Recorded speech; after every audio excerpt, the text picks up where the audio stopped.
Hey everyone, how are you? I hope you all are fine. So today we are going to start new topic of heterocyclic compound. क्या चीज? New topic. Topic का नाम है एजिरिडीन्स. क्या चीज? एजिरिडीन्स. तो ये जो एजिरिडीन्स है ये आपका एक हेटेरोसाइक्लिक कंपाउंड है. तो इसको हम लोग क्या करेंगे, आज की क्लास से स्टार्ट करेंगे और हमको लगता है कि 3 से 4 क्लास मुश्किल से इसको पढ़ने में लगेगा. तो एजिरिडीन्स को हम लोग अच्छे से देख लेंगे कि एजिरिडीन्स होता क्या है, इसका सिंथेसिस और उसका रिएक्शंस. किसी भी हेटेरोसाइक्लिक कंपाउंड का हम लोग क्या क्या चीज पढ़ते हैं उसके बारे में कि भाई वो है क्या, कैसा दिखता है, उसके बाद फिर उसका सिंथेसिस कैसे उसको हम लोग बनाते हैं, एंड देन उसके बाद फिर उसका रिएक्शंस. तो ये सब बातें हम लोग पढ़ते हैं. उसी प्रकार से इसको भी हम लोग पढ़ेंगे. तो सबसे फर्स्ट हम लोग क्या स्टार्ट करेंगे, एजिरिडीन्स का इंट्रोडक्शन, फिर सिंथेसिस, फिर उसके बाद उसका रिएक्शंस. तो देखिए सारा कुछ हम समझाएंगे, 3 से 4 क्लास लगेगा. ध्यान से आप लोग क्या कीजिएगा, बस जैसे जैसे बताएंगे वैसे वैसे सुनिएगा, सारा कुछ समझ में आएगा. अलग से पढ़ने की जरूरत नहीं पड़ेगी, बस अभी समझ लीजिएगा तो बाद में एक बार बस रिवीजन कीजिएगा, सारा कुछ क्लियर हो जाएगा. तो चलिए हम लोग क्या करते हैं, बिना टाइम वेस्ट किए हुए अपने टॉपिक को स्टार्ट करते हैं, दैट इज की एजिरिडीन्स. एजिरिडीन्स का इंट्रोडक्शन देखते हैं कि एजिरिडीन्स है क्या. ठीक है, तो देखिए यहाँ पे लिखा हुआ है कि ये जो है आपका वो क्या है, 3 मेंबर्ड सैचुरेटेड हेटेरोसाइकल्स है. कैसा है? 3 मेंबर्ड सैचुरेटेड हेटेरोसाइकल्स है containing nitrogens as heteroatoms known as aziridines. अब हेटेरोसाइकल्स है तो इसमें हेटेरोएटम्स तो प्रेजेंट होगा. हेटेरोएटम्स प्रेजेंट होगा तो कौन सा हेटेरोएटम्स प्रेजेंट है? नाइट्रोजन हेटेरोएटम्स प्रेजेंट है. तो यहां से आपको 2-3 बातें याद रखना है कि जो आपका एजिरिडीन्स है ये आपका एक हेटेरोसाइकल्स है, सबसे फर्स्ट. सेकेंड क्या याद रखना है कि ये सैचुरेटेड हेटेरोसाइकल्स है. कैसा है? सैचुरेटेड हेटेरोसाइकल्स है. ये वर्ड जो हम बोले सैचुरेटेड हेटेरोसाइकल्स, ये बड़ा ही इंपॉर्टेंट है, इसको आप लोग हमेशा क्या कीजिएगा, याद रखिएगा. और क्या बताएं कि इसमें हेटेरोएटम्स कौन सा प्रेजेंट है? नाइट्रोजन हेटेरोएटम्स प्रेजेंट है. अब देखिए दिख रहा है आपको कि ये 3 मेंबर्ड है. 3 मेंबर्स क्या है? हेटेरोसाइकल्स है. और इसमें क्या दिख रहा है? हेटेरोएटम्स दिख रहा है, क्या? नाइट्रोजन्स. तो यही है आपका क्या चीज, यही है आपका एजिरिडीन्स. हेटेरोएटम्स क्या है यहाँ पे? नाइट्रोजन्स है. ये 3 मेंबर्ड है और कैसा है? सैचुरेटेड है. तो बात क्लियर हो गया. अब हम लोग एक बात यहाँ पे और बता रहे हैं कि एजिरिडीन्स को हम लोग एक और नाम से जानते हैं, वो है आपका एजासाइक्लोप्रोपेन्स. क्या चीज? एजासाइक्लोप्रोपेन्स. तो आपको कहीं दिखे एजासाइक्लोप्रोपेन्स तो आपको कंफ्यूज नहीं होना है, दोनों सेम ही चीज है. तो एजिरिडीन्स किसको बोलते हैं समझ में आ गया, कैसा दिखता है वो भी देख लिया आप, इसका स्ट्रक्चर. अब हम लोग बात करते हैं एजिरिडीन्स का सिंथेसिस. तो सिंथेसिस की बात करें, the synthetic methods for aziridines includes क्या क्या? First, methods involving intramolecular cyclization reactions, and second methods involving cycloadditions reactions. जो हम लोग सिंथेसिस करते हैं किसका? एजिरिडीन्स का, वो 2 मेथड से करते हैं.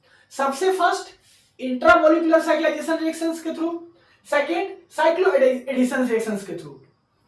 तो एक एक करके हम लोग दोनों देखेंगे. सबसे फर्स्ट हम लोग बात करते हैं methods involving intramolecular cyclization reactions. क्या चीज? Intramolecular cyclization reactions. यहां पे जैसा कि हेडिंग दिया हुआ है, यहां पे क्या है, the ring closure in intramolecular cyclization reactions mainly depend on 2 factors. ये 2 फैक्टर्स पे क्या करता है? डिपेंड करता है. कौन?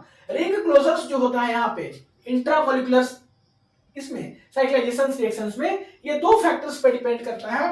पहला फैक्टर्स पे डिपेंड करता है रिंग स्ट्रेन और दूसरा पे डिपेंड करता है चैन लेंथ. कैसे करेगा वो समझिए. देखिए रिंग स्ट्रेन जितना कम उतना ही स्टेबल आपका क्या होगा? रिंग होगा. वाइस वर्सा, रिंग स्ट्रेन ज्यादा होगा तो आपका रिंग अनस्टेबल होगा. तो ये समझ में आ गया. सेकेंड है चेन लेंथ. चेन लेंथ पे कैसे इफेक्ट करेगा वो देखिए. जितना ज्यादा चेन लेंथ, ठीक है, उतना ही क्या होगा? रिंग का फॉर्मेशन कम होगा. क्यों? क्योंकि वो पोलैरिटी शो नहीं करेगा. समझ में आ गया. तो यहां पे हम दोनों बातें बता दिए, एक रिंग स्ट्रेन वाला और एक चेन लेंथ वाला. वही बात लिखा हुआ है, रिंग फॉर्मिंग एबिलिटी फॉल्स, मतलब कि कम होगा जब आपका चेन लेंथ ज्यादा होगा. जब आपका चेन लेंथ बढ़ेगा तो रिंग कम बनेगा, रिंग का फॉर्मेशन कम होगा। उम्मीद करते हैं ये दोनों पॉइंट समझ में आ गया होगा।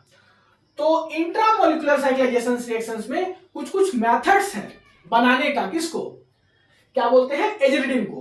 तो एजिलिडीन को बनाने का मेथड्स है, जिसमें कि सबसे फर्स्ट मेथड्स है गैब्रियल मेथड्स। क्या है, गैब्रियल मेथड्स। तो चलिए हम लोग क्या करते हैं, गैब्रियल मेथड्स का स्टेटमेंट को देखते हैं एंड देन फिर इसका हम लोग क्या करेंगे, रिएक्शंस मैकेनिज्म समझेंगे। Intramolecular cyclization of beta chloroamines, किसका, beta chloroamines, obtained by treating beta hydroxyamines with HCl provides aziridine. देखिए स्टेटमेंट समझिएगा, थोड़ा आपको कंफ्यूजन होगा क्योंकि स्टेटमेंट थोड़ा उल्टा वे में लिखा रहता है और रिएक्शंस मैकेनिज्म थोड़ा सीधा होता है। तो उसके लिए आपको टेंशन नहीं लेना है, अभी हम सारा आपका डाउट क्लियर करेंगे। अब ये जो बीटा हाइड्रोक्सीएमिन है वो कैसे बन रहा है वो देखिएगा।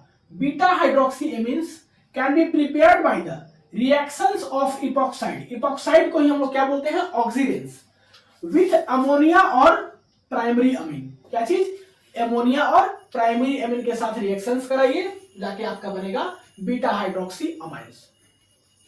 क्या है ये पूरा स्टेटमेंट में वो समझिए।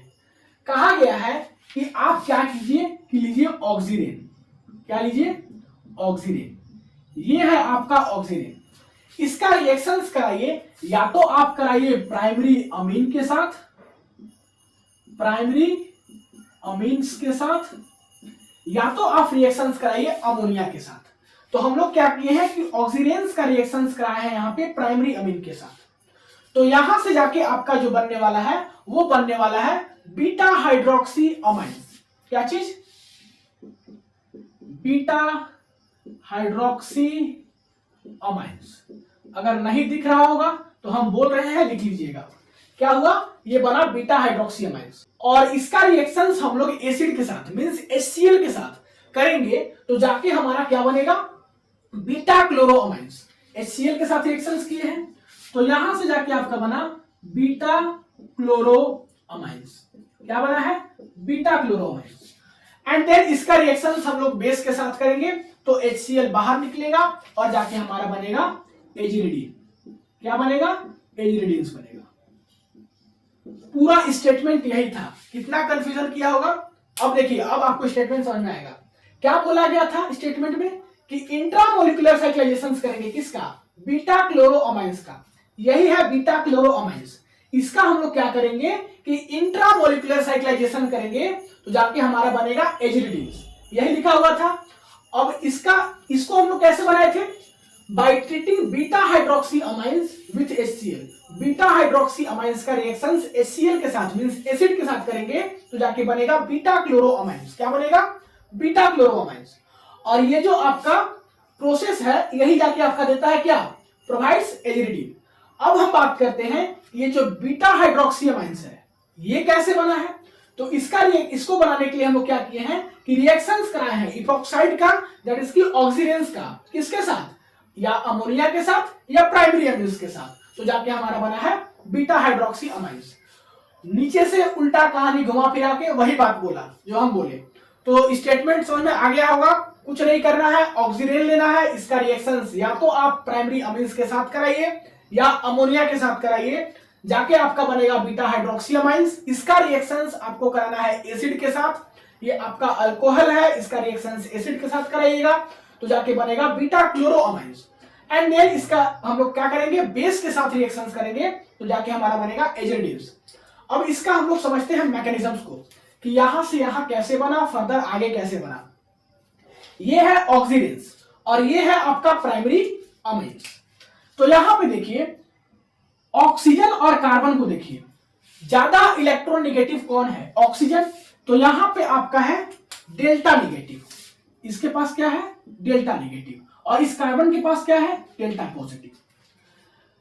रीजन बताए क्या, इलेक्ट्रोनेगेटिविटी। अब देखिए यहां पे RNH2 में इसकी प्राइमरी अमीन में नाइट्रोजन के पास क्या है, लोन पेयर। तो ये अपना लोन पेयर कहां डोनेट करेगा, जहां आप इसका क्या होगा, पॉजिटिव चार्ज होगा। तो यहां डेल्टा पॉजिटिव चार्ज है, ये अपना इलेक्ट्रॉन इस कार्बन के पास क्या किया, डोनेट कर दिया।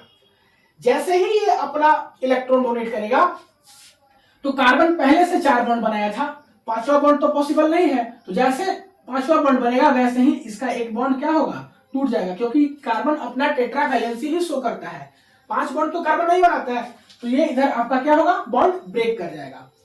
अब ब्रेक कर जाएगा तो नेक्स्ट स्टेप में क्या होगा, यहाँ पे हम बता रहे हैं सीधी सी बात ऐसे, देखिए ये था आपका RNH2, इसको हम लोग ऐसे लिख रहे हैं। नाइट्रोजन अपना इलेक्ट्रॉन को डोनेट किया, लोन पेयर को डोनेट किया, तो इसके ऊपर आ गया पॉजिटिव चार्ज।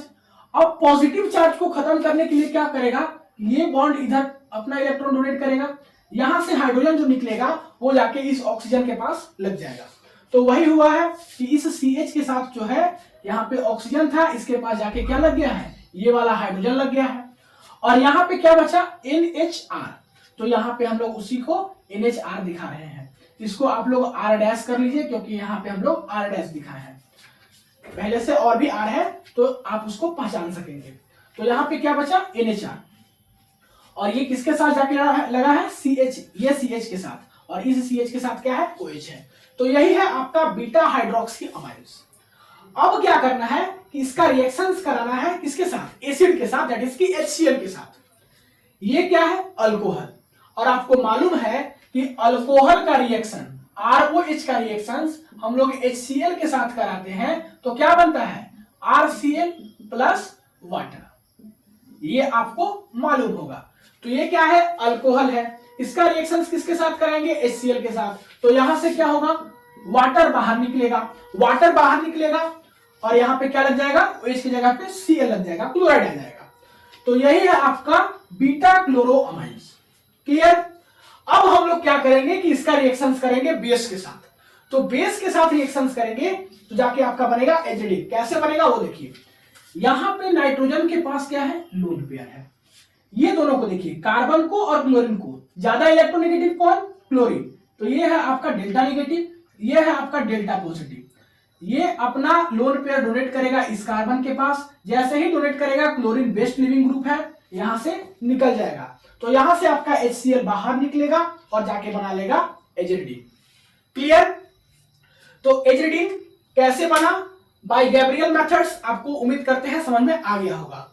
जो नेक्स्ट मेथड्स है वो हम लोग क्या करेंगे कि अगले क्लास में देखेंगे। तो तब तक के लिए पढ़ाई करते रहिए। All the very best. Video को पॉज करके नोट कर लीजिए।